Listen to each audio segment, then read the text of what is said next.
බැම්බු tree. චීන උණ ගහේ කතාව. ඔයගොල්ලෝ සමහරව දන්න වෙන්න පුළුවන්. මේක නොදන්න අයට.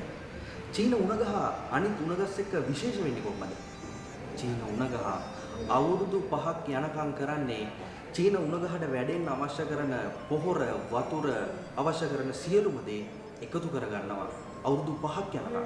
ඊට පස්සේ මේ අවුරුදු 5න් පස්සේ පොළොව පලාගෙන මේ චීන උණ ගහ සති 5ක් ඇතුළතදී අඩි 90ක් ඉහළට යනවා.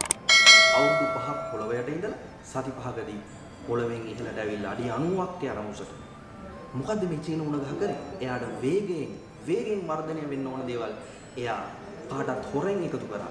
සමහර විට ඔයා කරන දේ සක්සස් එක සාර්ථකත්වය තාම නොපෙනෙනවා වෙන්න පුළුවන්.